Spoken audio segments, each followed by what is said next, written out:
Hi everyone, welcome back to my channel. Today I'm going to start by saying a big thank you to Jon Snow, aka Scented Snowdrops, over on Instagram. You all know who he is. A massive thank you to Jon because he was really brave.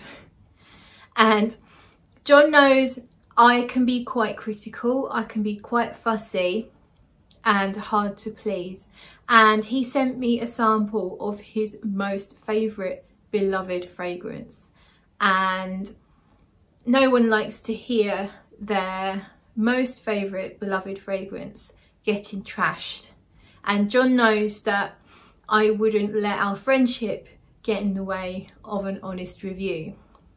So today I am reviewing for you two fragrances from By Kilian, and they were both sent to me. The samples were sent to me by Jon, and I have Rolling in Love, and I don't need a prince to be a princess Rose de May. I think that's what it's called, commonly known as Princess Rose de May. So this is a flanker to the original Princess, and it's the sort of added rose edition, which is a little harder to find. So today I've been wearing them. Jon sent me some small decants like this, so I haven't been able to give them full on wearing. So this is not going to be in depth in terms of the performance because I don't feel I can judge from wearing on my wrists, but we'll get into that in a bit. So let's start with Princess. So I've made my notes today. Princess Rose de May is by Parfums Honoré Blanc. It is a limited edition and it's €67 for a 30ml bottle, and they're the bottles with the sort of like funny egg, big black egg, and it sits on I think the lid. You know what I mean. Anyway, the cheaper line, the more accessible line from By Kilian, you can buy these in Sephora if you have a Sephora. Here in the UK, Sephora ran away, so we don't have Sephora anymore. I'm going to come back to how I feel about the marketing or where this line of fragrances is aimed at. But for now, let's talk about the development of the scent. So Rose de May, I'm just going to refresh my memory here. I wore this one today on my right wrist, and it opens with a rose, and it's a really fizzy rose to me. It's almost like if Fanta made a strawberry drink, which they probably do, but if Fanta made a strawberry drink fizzy, it would be like sniffing that if you just poured it out of the can into the cup and the bubbles burst. The fizzy bubbles burst, you get that gas inside the bubbles. It's a slight sharpness, so sharp and fizzy, not in an aldehydic way, not in a Chanel No. 5 way, but just a bit of a sharp fizzy sweetness. It's rose, but I said strawberry there, and I do kind of get like a pink fruity feel, so it's not just a rose, it feels like there's a pink fruity element to it. I don't have the notes, I know some of the notes, but I don't have them. To me, I smell quite a sort of a sweet caramel-like thing, and maybe a light pink pepper or something a little bit spicy. Now, I do know that there's ginger in here. It doesn't smell specifically of ginger to me, but there is a warm spice in there. But it's more for me about the fizzy, pink, fruity rose in the opening with this sweet gourmand backbone, a caramelly vanilla type thing. As you wear it, it kind of deepens. It doesn't get fresher and lighter, it gets a bit deeper. It never goes gothic, it never goes very grown up adult. It always stays quite young feeling because it's pink and fruity and sweet, but it does deepen up a little bit. There's a hint of spice. I also at one point get a little hint of a soapiness, and I'm not sure where that's coming from, but ginger can be soapy actually, so it could be ginger. Ginger can definitely go soapy, but it might not be. Rose can also sometimes feel a bit soapy, but there's just a hint of something soapy. Nothing to, if you hate soap, don't worry, it doesn't hang around too long. It just smells clean and quite fresh. It's got a bit of a designer feel about it. It's got a slightly I've smelt this before kind of feel about it, but not to the point that it smells like everything else, and it certainly doesn't smell like everything that you smell in a department store. It just smells like a few of the very better female designer fragrances. There is vanilla and benzoin in here. I've written that down, so I'm guessing that I got that information from somewhere. I get like a brown sugar smell from it. So I said caramel earlier. It could almost be like just a brown sugar. So it's not like a full-on caramel, like sickly sweet caramel. Maybe just a slightly melted brown sugar that's not quite gone to caramel, if that makes sense. And it reminded me of Mont Guerlain Intense.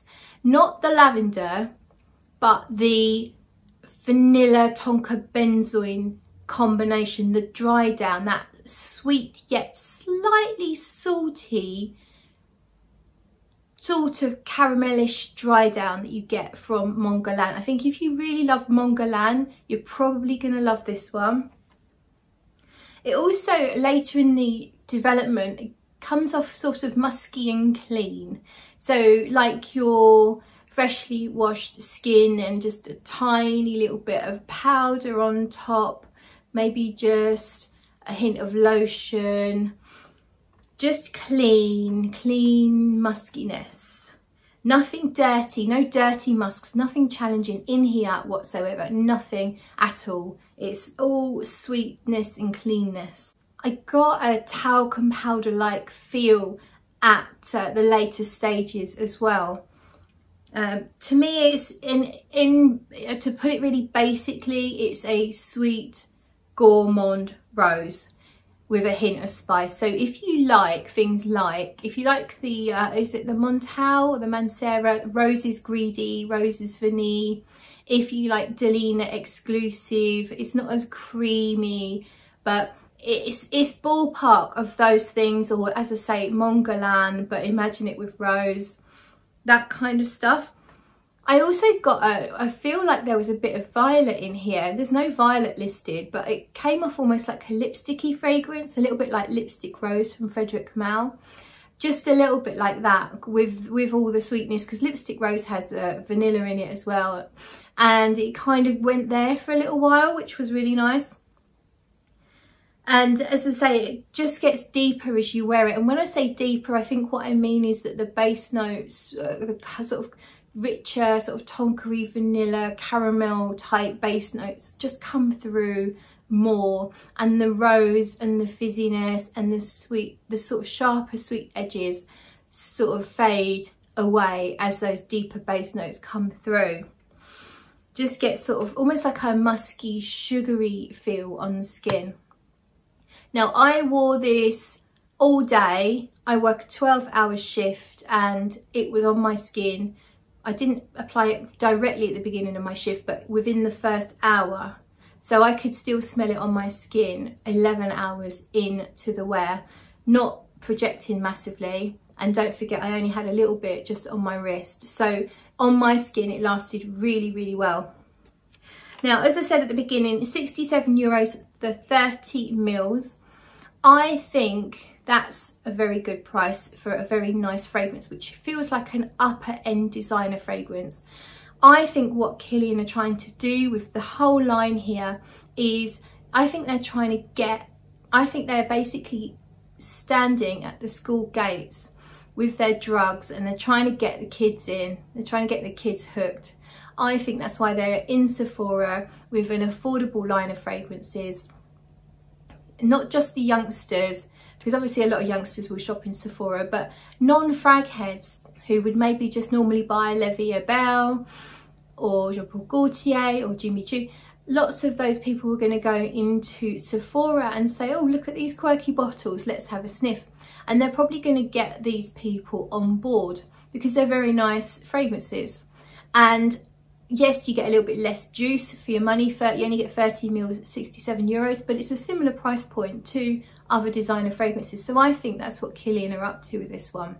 And my overall assessment is that this is a very nice fragrance. I think it's worth the price tag. It's well crafted, has a nice development. I don't get any really nasty hard edges. I don't get any massively obvious synthetics. I mean, the sugary notes of course are probably synthetic, but it feels really nicely done, well crafted, and it's very mass appealing. If you are a proper full-on niche head and you are wearing things like Francesca Bianchi or Papillon, or if you own 100 niche fragrances, you probably don't need this one. But if you were just starting out on a collection, you may well consider this one. If you are a rose lover and if you are a gourmand lover, then you should also definitely check this one out. So let's move on to Rolling in Love. This is John's favourite fragrance. He loves it. He is rolling in love with Rolling in Love. And I would not enjoy trashing this fragrance. And it's a good job I don't have to. It's really nice. So let's start with the beginning. So I have re-sprayed this one about half an hour ago now. I wore it today on my left wrist, and that's where I've put it again since my shower. The funny thing with this one is I was absolutely certain that this was an orange blossom fragrance. Absolutely, I would have sworn blind this was an orange blossom fragrance. I would have never have known it was a tuberose. So this fragrance has tuberose in it, which is kind of a nemesis note for me. I don't get on with tuberose. It's in some fragrances that I really like, but for the most part, tuberose can be very loud to my nose. It's almost like a big bouquet of flowers that whack you in the face. It's blousy.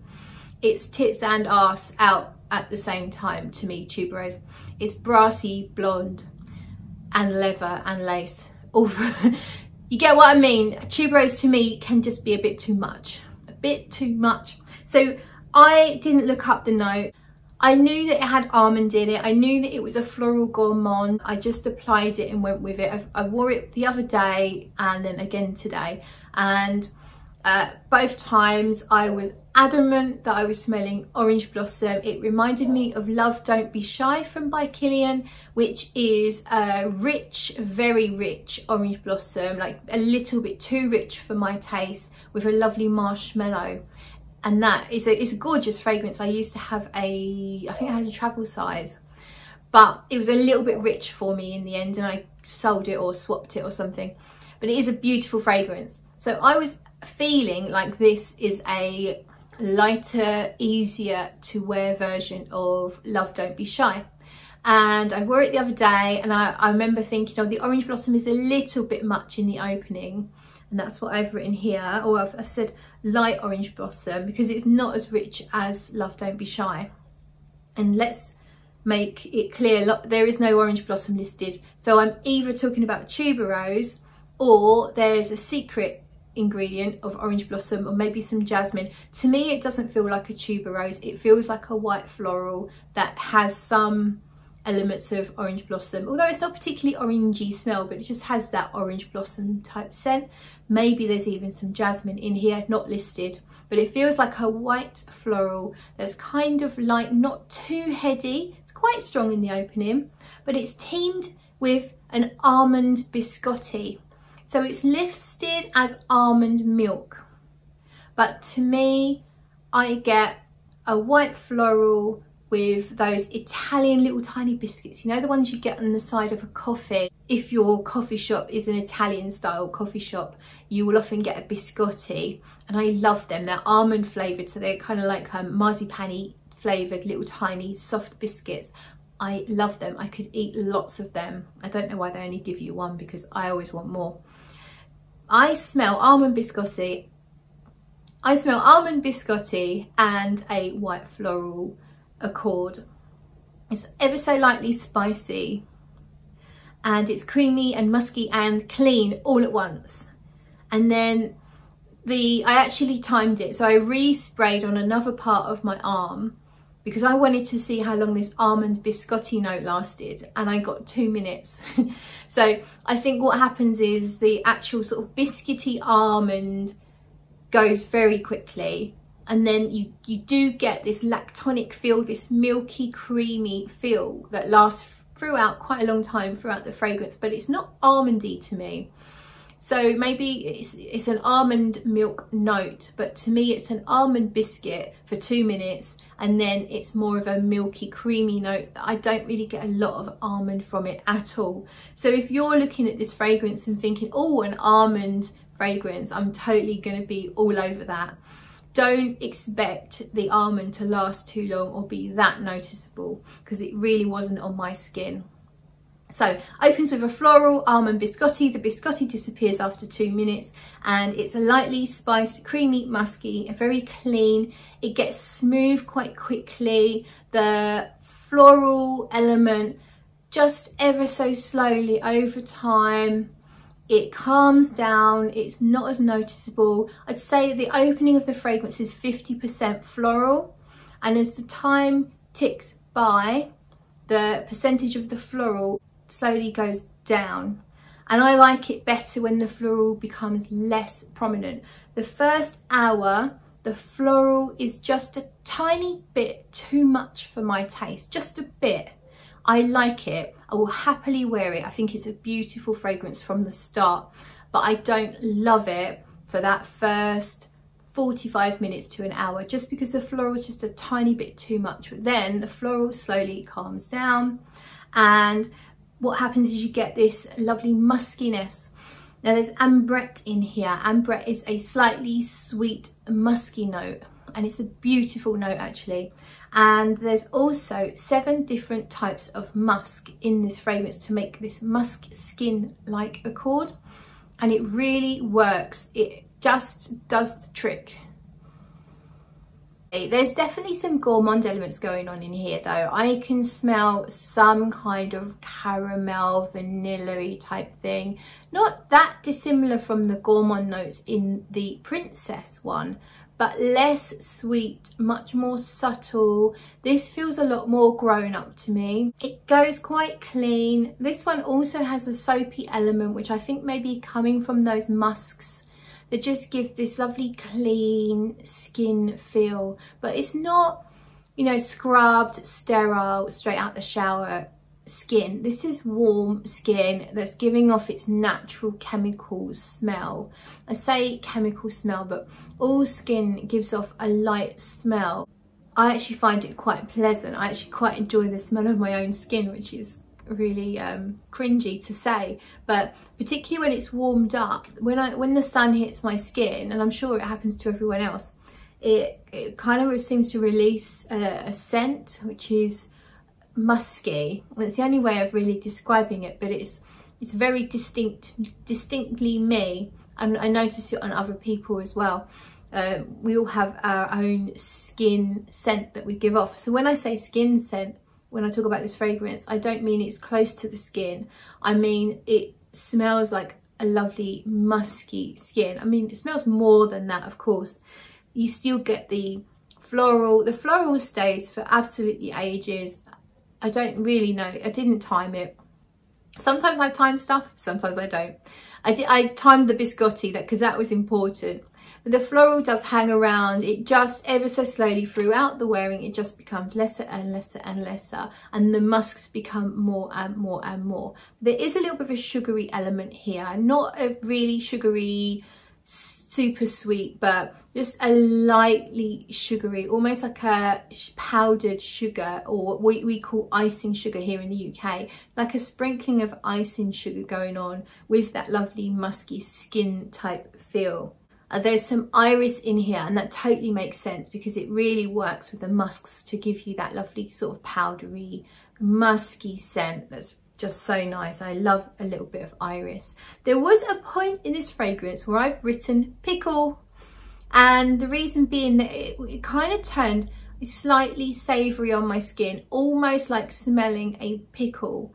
Not to any really strong degree, but we're talking hours into the wear, and it only lasted a very, very short time, 5, 10, 15 minutes, and it wasn't a strong note. I could still smell the florals and the musks, but there was just this slightly savoury, almost like pickle-like element that came through. And then that seemed to almost mark a change in the fragrance, and the fragrance became less sweet and much more musky and almost like sweet and savoury. Even though the pickle disappeared, something about the muskiness was less sweet. It was like a combination of sweet and non-sweet coming together to make something really quite lovely. So all in all, this one lasted on me for the same length of time. It's only because I had to get in the shower that I washed it off. So I got more than 11 hours. I can't talk about the projection because I only had a little bit on my wrist, but I'm really happy with how it smelled. I'm pretty confident the performance is fine, and I really like this one. Do I need to buy it? It's £185 for a 50ml, and it comes in a stunning bottle. You can buy refills for £135 for those bottles, which is a lot more affordable. And I guess if you are on a budget, you could buy the refill and then buy yourself a separate bottle if you don't care about having the proper bottle. But my guess is most people will want that beautiful red bottle. I think it's worth the money. I think it's beautiful. I think if you like Love Don't Be Shy, then you're probably going to enjoy it. If you like really musky scents, if you like the note of ambrette and iris and a little bit of sweetness, I'm guessing there's some vanilla in here, and you like a white floral, you're probably going to enjoy it. If you hate tuberose, don't count it out, because I don't really like tuberose and I really like it. If you like white floral gourmands, I think you should give it a go. If I could fast forward the first half an hour of the fragrance, it would be perfection for me. But that first sort of half an hour, 45 minutes, the floral is just a bit too strong. I don't think I will buy a bottle. However, if one came up at a bargain price, then I could definitely be tempted, because it is beautiful. It's absolutely beautiful. The only thing I would say is I do have Mon Precious Nectar by Guerlain, and to me that is the perfect orange blossom, almond, vanilla, musky scent. It's not that similar, but it has all the components that are, so it's kind of like it does the same job. And I do love my Mon Precious Nectar. The floral in the By Kilian is probably a little bit more louder. The Guerlain has a subtlety with the floral, but the muskiness in the By Kilian is really outstanding, whereas the muskiness in the Guerlain is much more subtle. So they're not really that similar, but I think if you like one, you'll definitely like the other as well. Or you probably will. Who knows? I don't know. I think Rolling in Love it's actually surprised me, because I kind of had a feeling from watching reviews that it might be a bit too sweet for my taste, and I expected it to be a bit linear. I haven't seen too many reviews that really go into the development. So to me, I was expecting a white floral, almond, vanilla, caramel type scent that just kind of did that all the way through. This does not do that. This has development, and for me that's a really massive, important thing. That's why I go into the development of fragrances quite a lot, because it's really important to me that they change on my skin, because I'm very fickle and I get bored very easily. So yes, I think Rolling in Love is fantastic and well worth your attention. And I think that Princess Rose de May is also a really good fragrance and a great entry level niche option. That's it then. Thank you so much for watching, and I will see you in another video.